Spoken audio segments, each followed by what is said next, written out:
Hey, hi, how are you? Thank you so much for joining.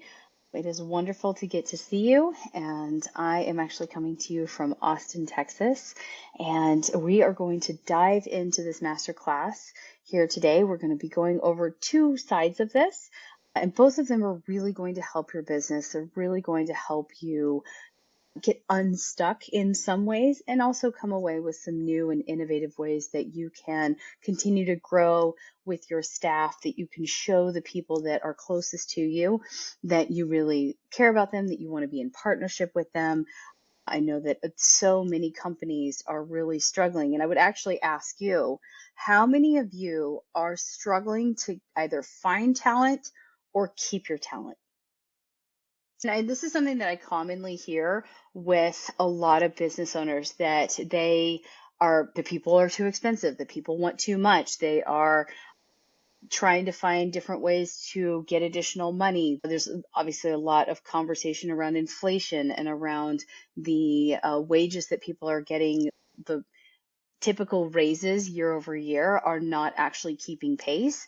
And so that is then coming back with employees demanding of their employers that they are furnishing additional salaries. For some companies, that's something that they may actually be able to relevel and do quite well. For smaller companies, that's actually going to be really difficult. Like many of you are going to be struggling with, where are you going to find this additional money? If you can't find this additional money to pay these people, are you potentially going to lose staff? Because if you've got to lose staff, that's a whole bag of things that you've got to then work on in terms of training, getting new folks in. So I come to you today with different ways that we can actually explore this, and how it is that we can go about paying our employees a whole lot more and actually working with them in partnership to not only help them achieve their own personal, professional, and financial growth goals, but we can actually work together in order to do the same thing for the company. So one of the very first things that I want to talk to you about is going to be really, what are the constraints, and why have we actually put ourselves in this box around salary, around bonuses? Essentially, that people can only ever make a certain amount of money when they're working in a position. And not only is that going to keep people from really wanting to stay with you and grow with you, especially if they don't see the potential in it, but also if they're going to be looking to, what if they want to buy a house? What if they're ready to have a baby? What if they're trying to continually move up, move on? A lot of the people that you're going to have on your staff are hopefully and likely very ambitious, very excited, very motivated people. They're not going to wait around for you to figure out how to catch up. They're not going to wait around for whether or not you're going to be able to give the next raise. They're going to likely work for you. But if you can't actually match the effort with money, they're going to be on their way out. This is actually coming back to on twofold, right? So this entire framework comes to you from not only the ability to bring together our employees and employers, but it also brings together the future and really puts people in the driver's seat on owning their salary, on bringing their productivity and money back together. In the 80s, there was this bifurcation of productivity and money.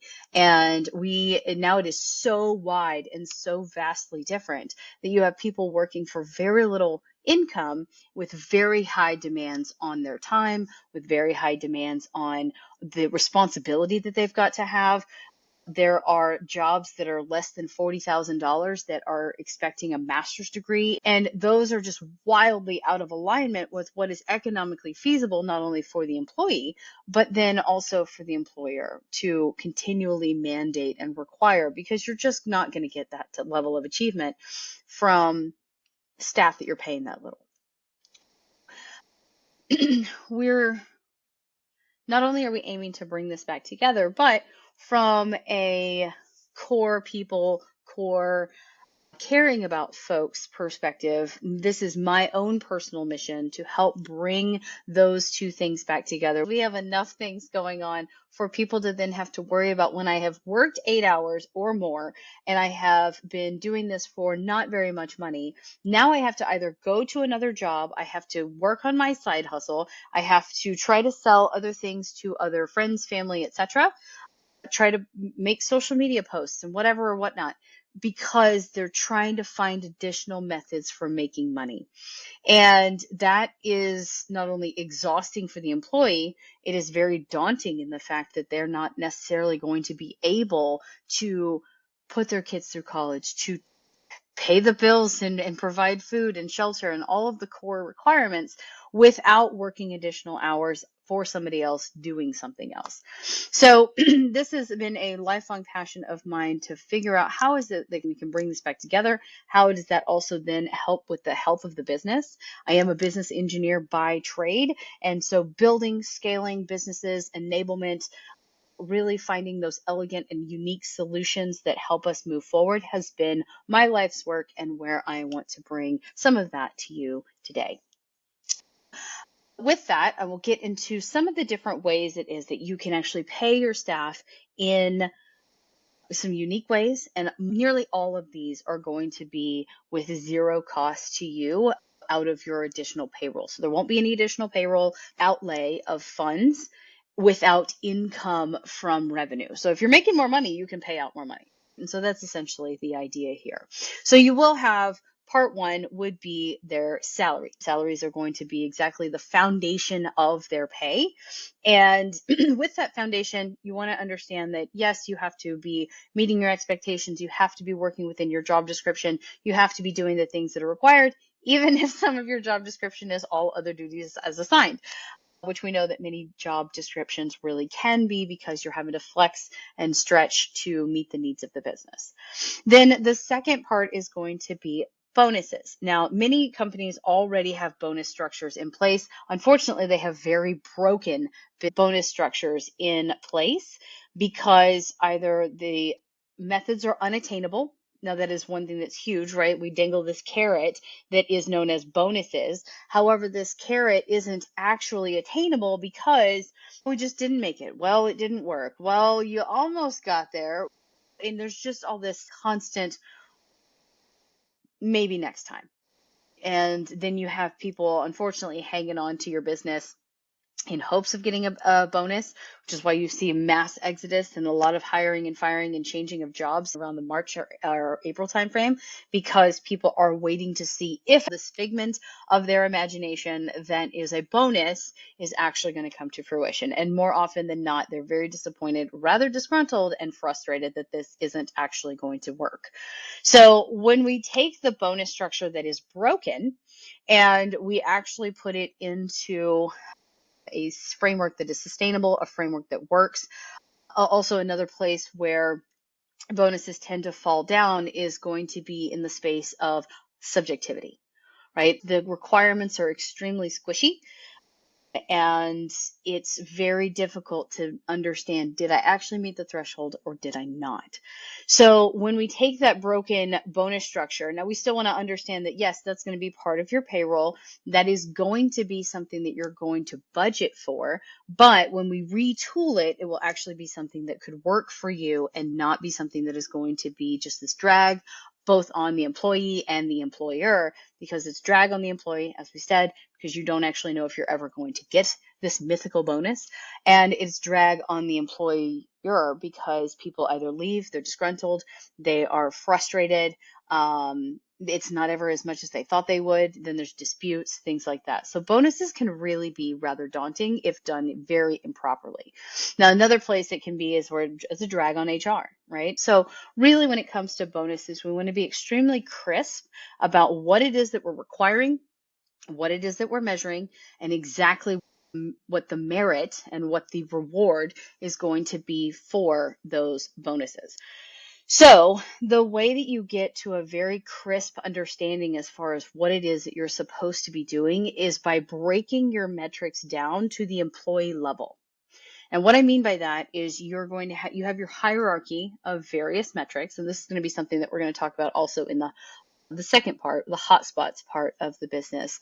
But both of these are going to go hand in hand. And this is actually probably the most core point of where these two halves of this masterclass are going to come together. So when you're looking at your bonuses, you have all of your tiers of employees. A lot of your tiers of employees are also going to go with the tiers of your metrics. Now, if you're thinking, what metrics? Then that too is a problem. And that's something that we want to work on in the business.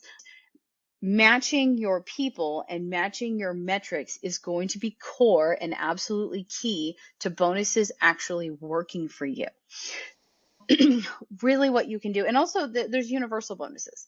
Now, that's one thing that I will also speak on here a little bit more is you want to understand exactly what the burden is for this bonus, right? If that is going to be 15% of someone's salary or all of your someone's salary, then you want to understand, okay, you know what their salary is, understand what that 15% is. Now, what is required financially to ensure that we're going to have enough money to actually pay out on those bonuses and make good on our promises. Now, when I say universal bonuses, really getting rid of timelines, right? You've been here for 3 months, you're not eligible for a bonus. That also doesn't necessarily set up your new employees to give a shit, right? You want them to care. You want them to come in and have investment. So no matter where they start in the year, really you can do 15% of whatever is on their W-2. Now, I have seen that successfully done in some places, and really you get past that timeline where someone was hired on July 2nd and the cutoff was June 30th. Those kinds of things can make it really tough, especially when they're like, oh God, I have 6 months before I'm even eligible. Actually make that 18 months because now it's going to be a year and a half before I would actually ever see anything in the way of a bonus again. So what you can do is 15% of that person's W-2. Again, that checks the box for universal bonuses. Then the other part is going to be the actual understanding of what your financial burden is for those, and then adjusting your metrics and goals and requirements to make sure that burden is possible to be paid out through the productivity of your staff. Now, one way you can take it a step further is to go down to the job description. So say your software developers, right? You have software developers, you need to give them 3 to 4 goals, 3 to 4 metrics that they've got to hit in order to be bonus eligible. And these are not easy goals. It's a bonus for a reason. Otherwise, it'd be your salary, right? So if it's in your bonus structure, that is going to be a little bit above and beyond. Now, the whole point of this metric, tying these metrics together, is to create positive movement in the business, making all of your employees row together, making everyone pushing toward those top tier metrics, those top tier goals, and making sure that every single person in the business across the organization knows exactly what is required of them when they come to work, and knows exactly what is required of them. They know a picture of success. Now, another place that bonuses tend to fall down, and actually salaries in general, as well as performance reviews, right? Because all that kind of goes hand in hand, is people cannot set their watch to more. They don't know what the hell that means.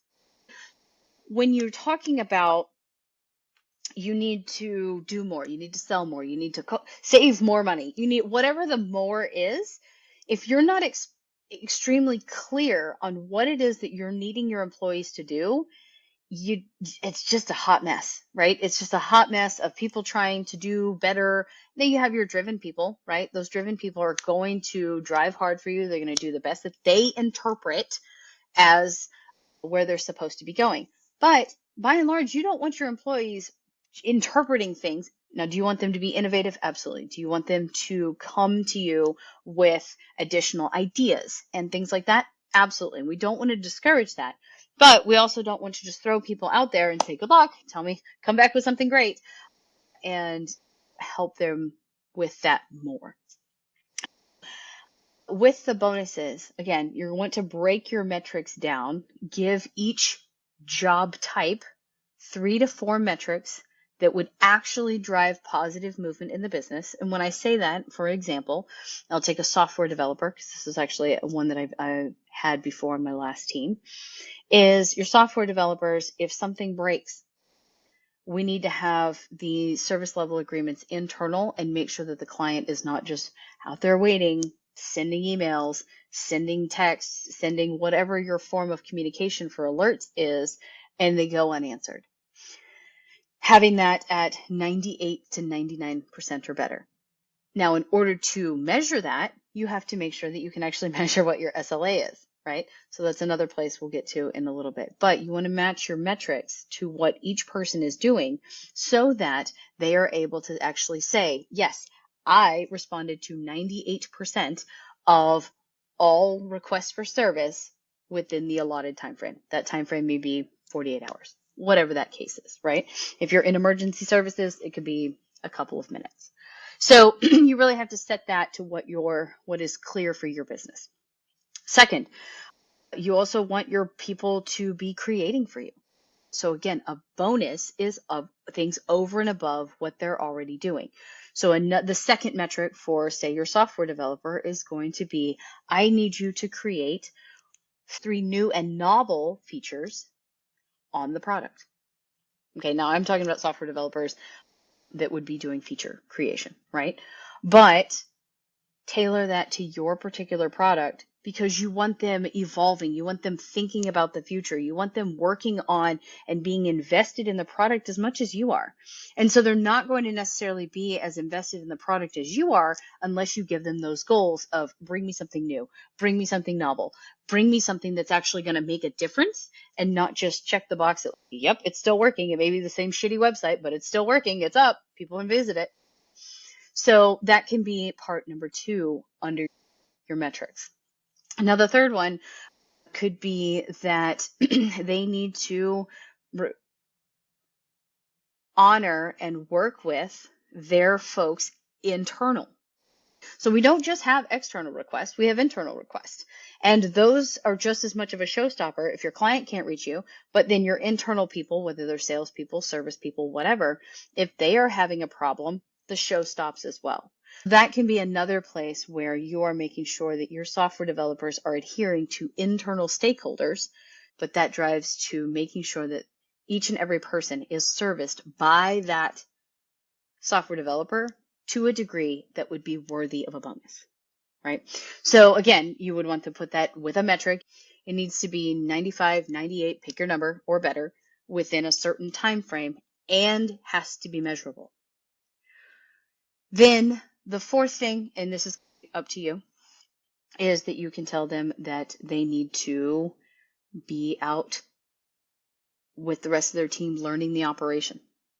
A lot of your software developers need to meet with your clients, but they don't want to. I have met very few software developers that are extroverts that want to be in front of the client, right? But if they don't know the client, if they don't know the operation, if they don't know the problems, constraints, and issues that your client, your core customer base is facing, you're going to end up with things that are getting out of alignment in your product. So the fourth thing that you can do is say that they've got to go on, say, X amount of trips, or they need to attend or some way engage with your customer. Now, those are 4 very distinct things that software developer can do that is going to create positive movement in your business and is going to be worthy of a bonus because they are making sure that they are answering their phone. They are making sure that they are thinking of new features. They are making sure that your team keeps going, that none of your field team, no one's hung out to dry, no one is going without an answer, and they are connected to your customer base to ensure that everything that they are creating is with the customer in mind and with that customer obsession that you already want in your culture. That's where I would say that we want to really bring together a very clear, very crisp understanding of bonuses, and those bonuses actually work, because then when spread across your entire organization with each and every person having 3 to 4 metrics that they're required to hit before they are bonus eligible, not only helps with no frivolous, it's very binary. Did you do it or did you not? So it's very clear on what they need to do. It's very clear on how that ties to the business. It's very clear that this is not just you get a bonus because you existed for a year. Good for you. And it's very clear on how much you would end up having to pay out, right? So that's the bonus. So we did salary. Now we're doing bonuses. Now, the third one, and this is perhaps one of my most passionate and excited ones, is I firmly believe that each and every person within, and there's a reason why we went over these two first before we get into the next ones, is each and every person should be capable and should be eligible for commissions. Nearly every single business exists because they are selling some type of product or some type of service. There would be no revenue, there would be no ability to exchange money, do commerce, etc., if there is not the exchange of the sale of goods and services, right? However, we tend to rely on channel partners, we tend to rely on affiliates, we tend to rely on a sales team, anybody but your employees. Unless you have a sales team, you're relying on all these other people to sell your shit, right? And that isn't actually going to do any good. Plus, that really makes this a break in your business. You have your business development folks and you have your folks that are on your sales team. So if revenue is down, I guess it's their fault. There's a lot of this passing of the blame. And we also do our sales teams a large disservice, really, because we're saying you're going to get 1.5%. You're going to get 1.5% of what everything you sell, which sounds great until you find out that a value-added reseller, a channel partner, or affiliate is going to get anywhere from 8 to 30%. And how motivated are you to actually go out there and sell? Now, granted, some salespeople have some type of, they're not all commission based, understood. But in the absence of just your salespeople, everyone else that is going to even touch your product is going to get a much higher margin, a much higher discount on the product than any of your salespeople, and certainly anybody that's not on the sales team but inside the company. So we would want to open up commissions for everybody. Every single person is capable of selling. Now, the reason you want to do that is we're only ever 6 degrees of separation from any other human on the planet, right? We know people. You have your aunt and your sister and your anybody else, that your hairdresser's dog sitter's friend, right? There's all these people that are out there in the world that may need whatever it is that your company provides. But your people aren't necessarily going to tell them about it. They're not necessarily going to push that if they're frustrated with their salary. They aren't getting their bonuses. Not only do they think their job sucks, but they also are not out there actively, positively promoting your product and or company, which is exactly what you want to do. If you have all of these employees, you want every single one of them to be saying, I work for the greatest place on earth. I work for a place that we have the best products, we have the best services, we have the best customer service, we're customer obsessed, right? And you want all of those people actively advocating for you out in the marketplace and doing the work to push your brand and push your products and goods forward. But you got to pay for it, right? Marketing costs money. So what better way than to continually market yourself, to continually market your business and pay the very people that are creating it for you? Now, the reason I brought up salary and bonuses first is you want to make sure that if you are going to be commission eligible, and each one of these tiers is going to require eligibility, meaning you have to fulfill a requirement to then be eligible to go on, right? When we were all kids, if you fail the class, you can't do football. If you fail the class, you can't go dance in the band, right? So you must make sure that you are maintaining the core tenets of your job, and even better, maintaining the core tenets of what your bonus is supposed to be so that you are eligible for these other income streams. With that said, every single person can get a discount code, can get an affiliate link, whatever it is that your business thrives on and utilizes for those channel partners, that should be eligible for your employees. You want them out there, like I said, selling your goods and services.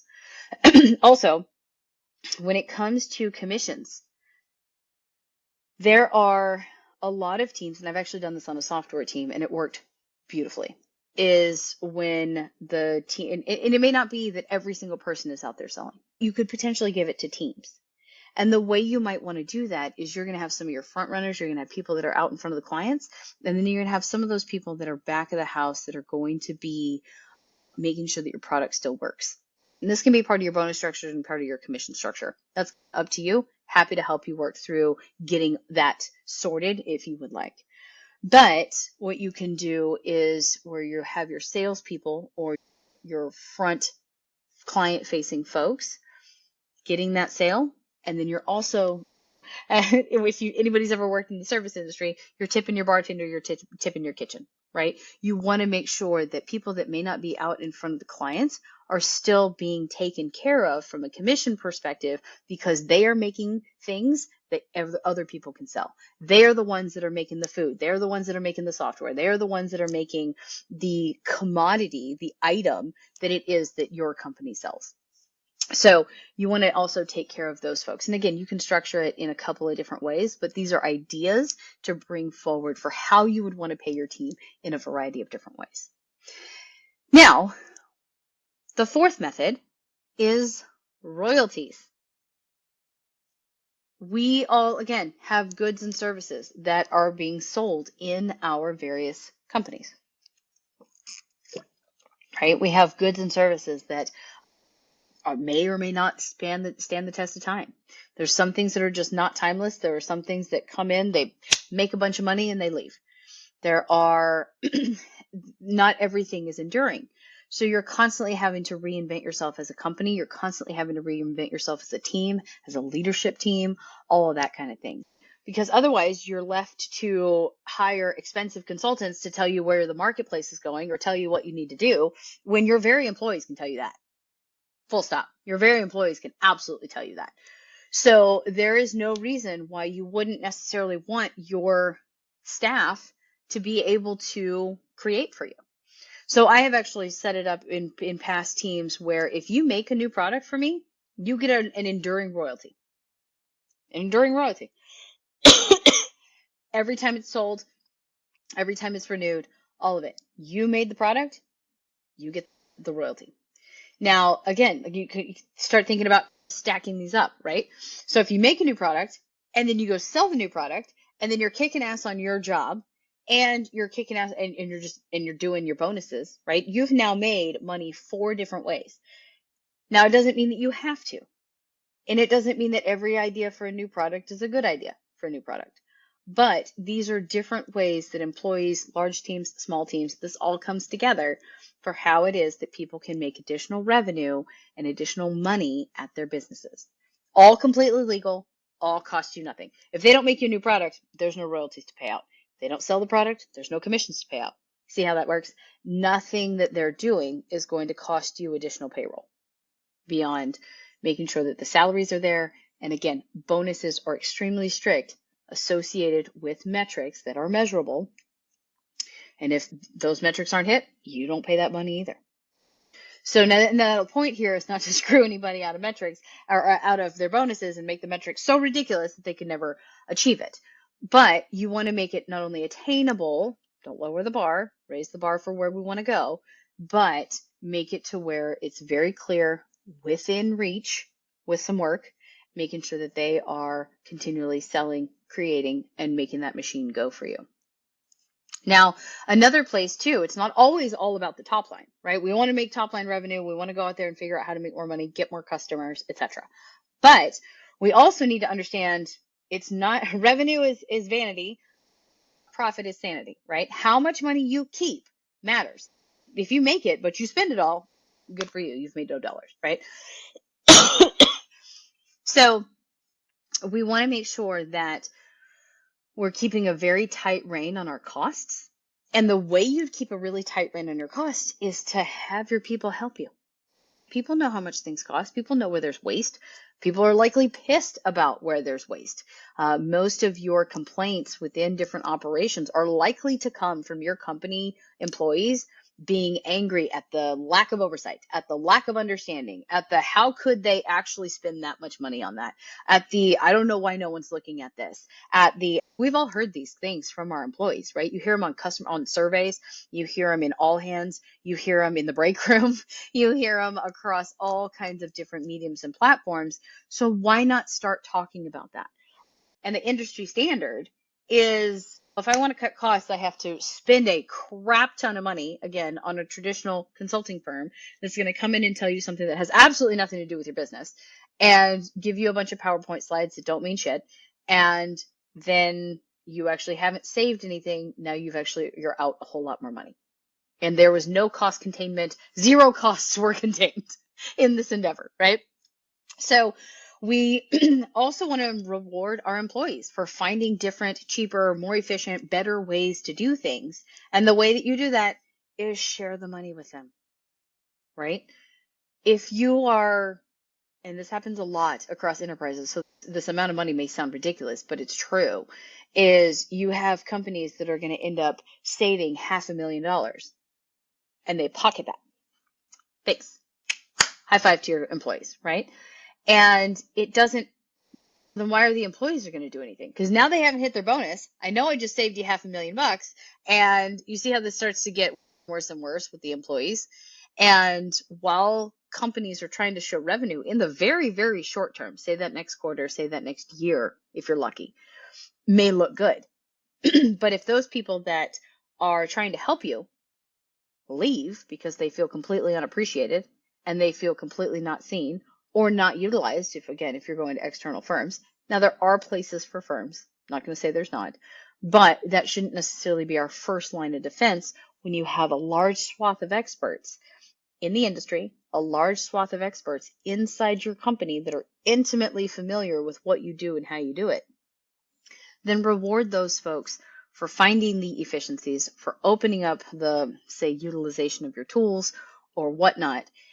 And you don't necessarily have to do that forever, because cost saving is something that you would pay out. And so now you're opting to pay some to the people that helped you. So if you find a cost saving, what my recommendation is, depending on the percentage, depending on the team that found it, is to do some amount of 3 to 10% of that cost saving amount as a thank you, as a bonus, as another way to pay them. You were going to pay that money anyway if they didn't get it together. So how is it that you can actually turn that into a retention method for keeping your people as a way that they would actually say, you know what? I made some money on that. I'm going to go look for other inefficiencies. Again, now these all stack, right? You have to, very baseline table stakes, you must be meeting what you're doing in terms of your job description, and you must be bonus eligible. Then you can go do the other things, right? Because that means you're knocking it out of the park on your job and you are making sure that we have this positive movement in the business. Then if you want to try to go with some cost cutting measures, great, get after it, right? Now, the last two are spot bonuses, right? Sometimes you might get a big pop, right? You might get a big pop, you might get a big deal, you might get a big something, or you've now got somebody made a new product. Somebody started to push that product. Somebody made a new invention. Someone, that kind of thing, that it is going to be a flash in the pan, short-lived, or just an unexpected wave of funding that's going to come in that you want to say, hey man, thanks. Appreciate you. We may not get this. It may not be in perpetuity, but I want to give you part of what we just had. So those spot bonuses are really important for showing the employee recognition for what they're doing in those one-time big win type of events so that they get that bonus and understand this is something that I can look out for. People inherently want to help. We are wired as humans to want to help the environment, to want to make things better. Now, yes, you have people that are checked out. You got people that are going to sabotage. However, by and large, your people want to help, and giving them these rewards makes them even more aware of the deficiencies of the places that they can be looking for additional cost savings or revenue, and keeps them really focused internal to your business. The last is going to be what I call bonus multipliers, right? And we see this in some industries already, but it's not widespread, which is why I bring it up. Say in oil and gas, right? In oil and gas, if they have a banner year, people are getting 4x what their bonuses were. If you hit your metrics by X amount, if you hit those stretch goals, because everyone is not only rowing in the same direction, they're all selling, they're all doing these things, right? Then, hey, let's pay out to the entire team. Let's make sure that our profit is realized and that our people feel that. Some other companies call that profit sharing, but you really want to showcase, you can call it profit sharing, you can call it bonus multipliers, similar concept, where when you go over and above your expected metrics, that you are really rewarding the people that helped you get there. Because I assure you, the C-suite did not do it on their own. They did not get there. They did not do the deals. They did not do any of these things just in that small group that resulted in such widespread success. So like I said, we've got all 7. We've got the salary, very clear bonuses. We've got commissions for selling the products and services. We've got royalties for helping us create additional products and services. We've got reward for cost-cutting, cost-saving measures. We've got spot bonuses for those little pop one-time deals. And we've got bonus multipliers for enduring success over and above our stretch goals, or at our stretch goals, right? And that also requires, and one thing back on the bonus multipliers, is that it encourages you. Set the big hairy goal, right? Set the big audacious goal. We're going to make 25 million, and we're pretty sure because we made 20 million last year, right? We're going to make 25 million this year. And if we hit 40 million, then everybody gets 2x their bonus. And we hit 60 million, then we're given 4x the bonuses and a pony, right? Because everybody's going to be super ecstatic if you grow the business by nearly 300%. So those are the types of things. It forces you to think big. It forces all of your staff to think big. It forces people to really look way out there in that number and see that it actually is attainable. So those are the different ways to pay your team. And if you have questions about that, you can type them in the chat. Also, if something comes up later and you want to send me a text or a call, I'll have all my information here below in this video. And also, if you're looking to go forward and you want to implement this and you've got questions about how to do, again, just reach out to me and let me know how it is that you're trying to look at this, where you may have gotten stuck, and we can go forward with a plan from there. So now we're actually going to move into the hotspots portion. And with your hotspots, you're actually going to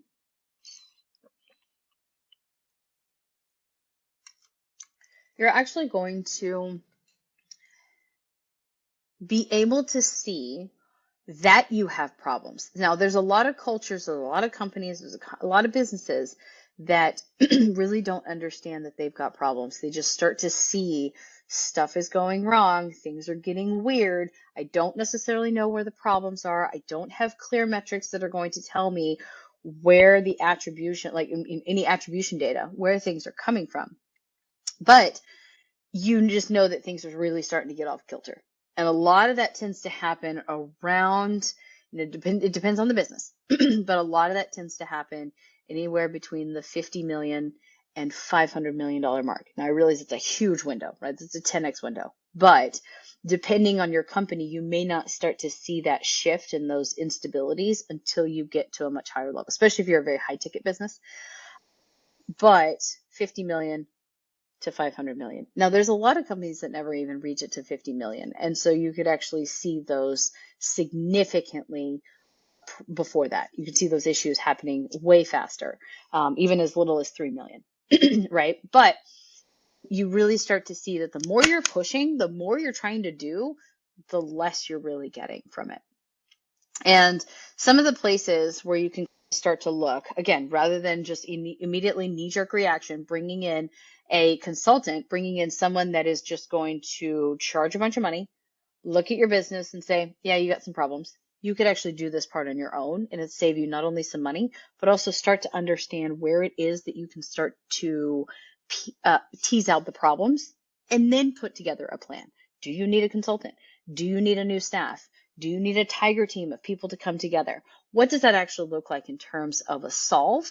But you're not necessarily going to know that if you just hire somebody from the outside that knows nothing about your business and isn't going to be able to give you any real information without an exorbitant engagement that's going to cost a lot of money just to find things you could likely find on your own.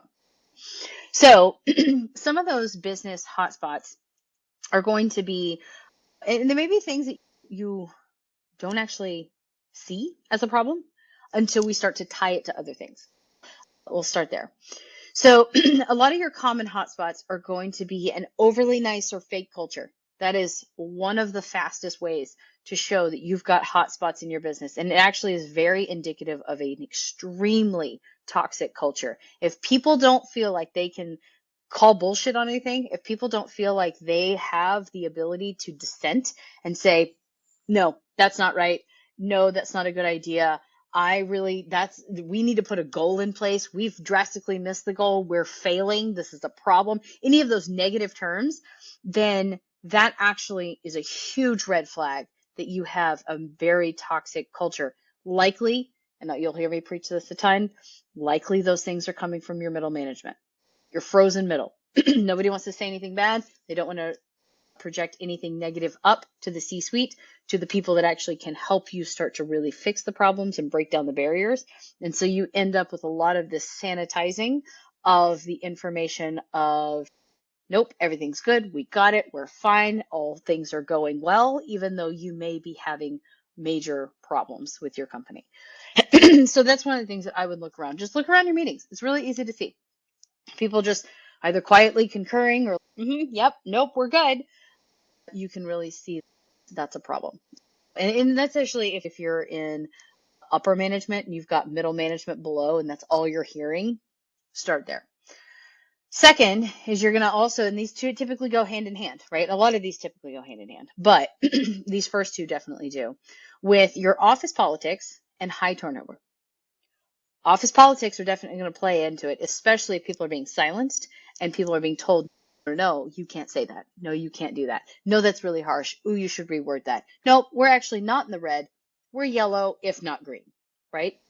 Those things are bad. And so when people feel like they're being silenced and they think that they are not being listened to, you're going to have high turnover. So those typically go hand in hand, and I would definitely look at those together. A third one is when even that toxic culture has devolved further and you have infighting within your teams. If sales can't stand BD, business development is pissed, they're mad at each other, or you have the folks in the network in the operations center and they're mad at the people that are your frontline workers, or you really start to see a lot of that, you likely have a communication problem within your business. You also likely have a ton of broken processes that are not helping anybody actually do their job. Or even, I should add a third, or you have bad training. You have training that has either outlived its usefulness or hasn't been implemented enough for people to understand what is really required of them. And I say that because if you've got fighting within your teams, then you clearly haven't set good boundaries that enable people to work together. And it's pitting people against each other. Now, some people take the Steve Jobs iron sharpens iron a little too far, right? They're like, no, fighting is good. No, it's not. No, it's not. Healthy debate, sure.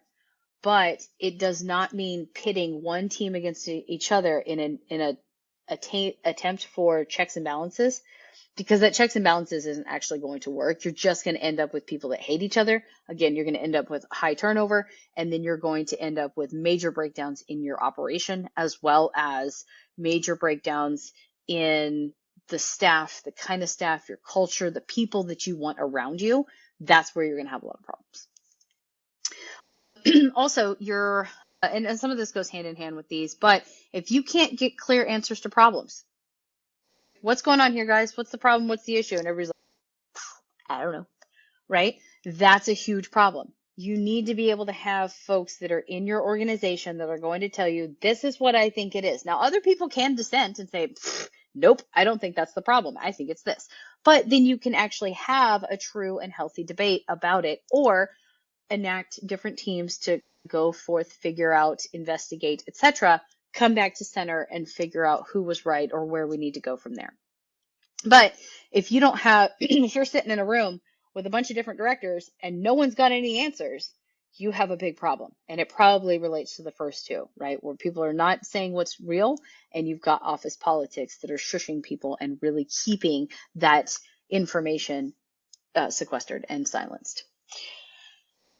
Also, another place, and this is actually probably one of your first indicators that you have issues, that you are growing not at the right rate. You've got bloat, you've got issues. Another hotspot you can start to look at, which seems really, really simple, but is often overlooked. And that is when you're missing your sales and profit targets. And it can't be, things are just getting expensive. Inflation is a problem. Nobody's got any money right now. You can't have those constant excuses that erode and erode and erode at your profit margins, or you will not have a business. That's just plain and simple. So again, and those two, the one I just mentioned, as far as you don't get any clear answers, but you're also missing your sales targets. We have to know what's going on. We have to, and being willing, again, all of these start to build and go together, right? But it's also, is our product end of life? That's a huge thing we have to ask. And there's a ton of people that don't want to ask that question, or it's their baby, it's the thing they created, it's what they love. 2 years from now, it may be irrelevant. And you really have to understand what that product life cycle looks like and when it's time to pull back from something. So again, understanding what is happening and where you need to start to look is what these hotspots are meant for. Now, going into poor work-life balance. If you've got a ton of people that are working themselves to death to try to make things happen, you have usually major enablement problems. You've got cultural misalignments. You've got a lack of leadership investment. Now, you may have people that are just really excited. They're very invested in their particular pet project. Now, you really got to keep an eye on that to make sure that we're putting different ways to pay, that we're not killing our people because now everybody's working 84 hours a day, right? But if you've got really bad work-life balance, a lot of that can tend to come down to very bad operations and people having to turn heroics and the operation saving Hail Mary type endeavors into their everyday operations. And I have seen that happen. And it's the boiling the frog, right? It's where you are, it's just a little bit. It's just, okay, well, now we have to do this. Okay, well, now you have to add this process. Okay, well, now you got to talk to this person. Okay, now and it just keeps building and getting more and more convoluted. And now all of your people are burned out. You've got all of your people that are so stressed out, that are so high strung, that are so to the max that they cannot relax. And if they can't relax, they can't give their best to the customer. They can't give their best to their team. They definitely can't give the best to the families. And that really starts to have just a massive ripple, but have a massive impact on your company. So then the last one, or the last few, all go hand in hand as well. So if you've got ineffective leadership, right? Ineffective leadership seems like a really easy thing to spot, and it's not. It's not that easy to spot. And the reason it's not that easy to spot is because of some of these others that go with it, right? It's hard to spot ineffective leadership when everybody's giving you the good answer. Everybody's giving you the green light. Everyone's giving you positive only vibes, but things aren't actually working. Or you give your directors, you give your VPs a directive, and they delegate to such a degree without good communication, without good training, without any kind of hands-on, and they just abdicate instead of delegate. Those are two entirely different things. You just dust your hands of it and say, all done, I'm good. That actually didn't do anything, and you're doing your staff a disservice. So again, a lot of these go together. If you've got poor leadership, you probably also have poor work-life balance on your team because they're just tossing shit over to the team to figure out and then beating them for poor performance, but then telling you that, nope, it's all being taken care of. Everything's good. The last two got here, we've got, sorry, siloed departments, and then we also have resistance to change. And if you've got siloed departments, you have a big problem because there is not a single solitary thing that is not connected to another. When people constantly say, nope, stay in your lane. Nope, this is just an isolated incident. Nope, this is just a one-time thing. Nope, this is not a problem. We'll just go in here and have a tiger team that's going to be associated. Or we're going to hire a consultant that's going to come in and do this very narrow scope. No. Like, just no. That is a recipe for disaster. That is a recipe for how to waste a ton of money. That is a recipe for how to waste a ton of time and to deflect from, again, that ineffective leadership that is really hurting the team and giving you the all good that everything's fine. That it's just this one tiny incident. Every single thing is connected in business. And I'll actually post the operational failure chain that I created when I was at Southwest, because what was really difficult for people to understand was that when an airplane came in late or left late in the morning, that a series of delays then impacted the passengers, then impacted the crew, hits legal limits. They are now displaced. They're not in the city they're supposed to be, right? So that's now costing the company money to move them around to the city they're supposed to go to for the next time. That's called deadheading.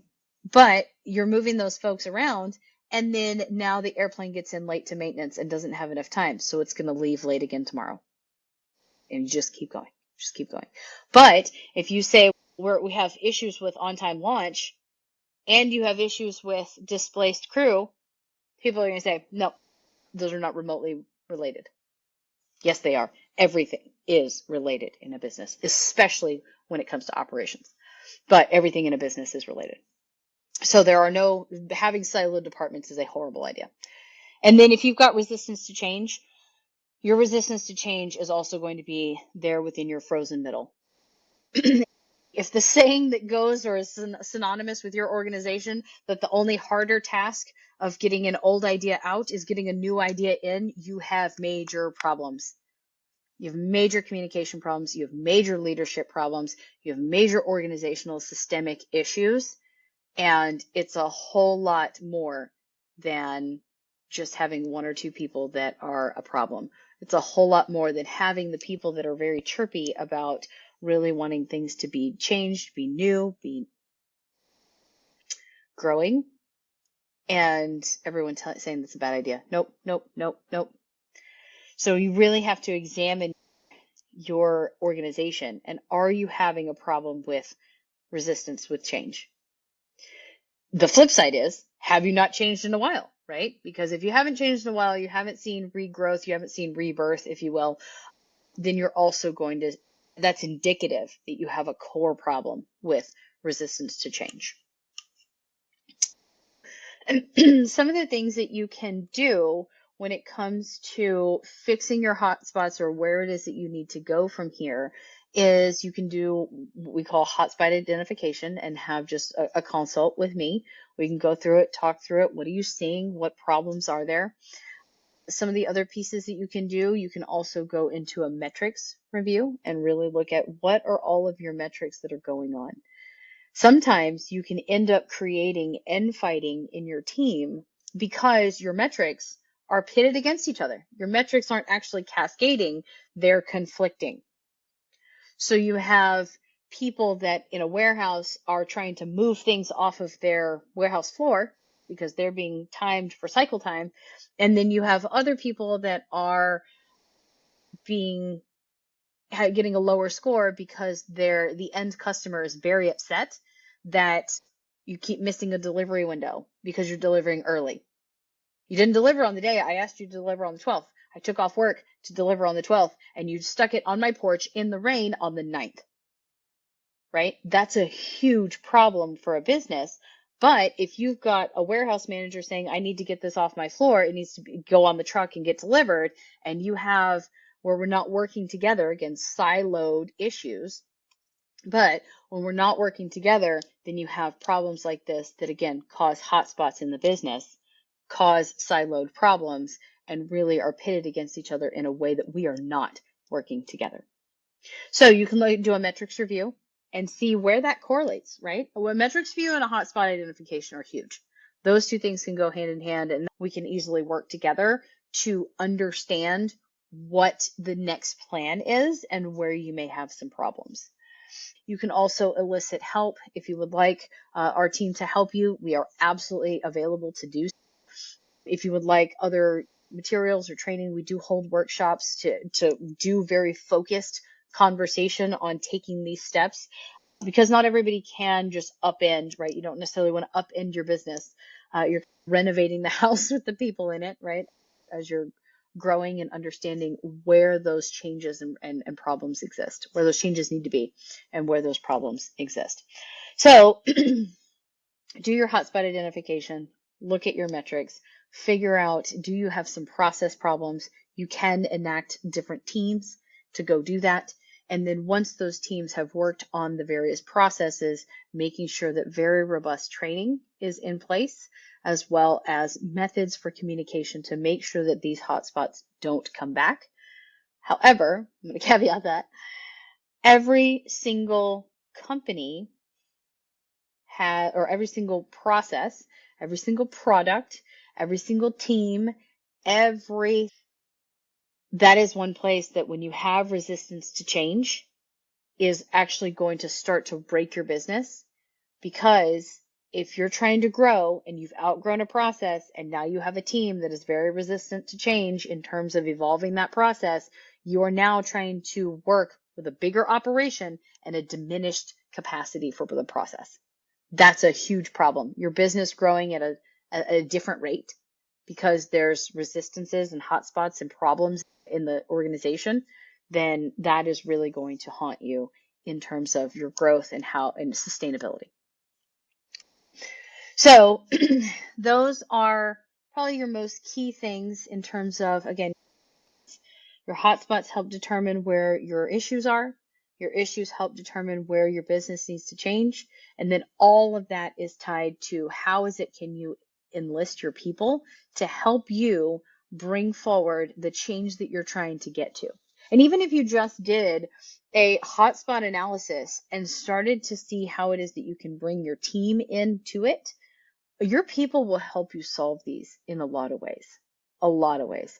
If they think it is happening for them and not happening to them, that is huge.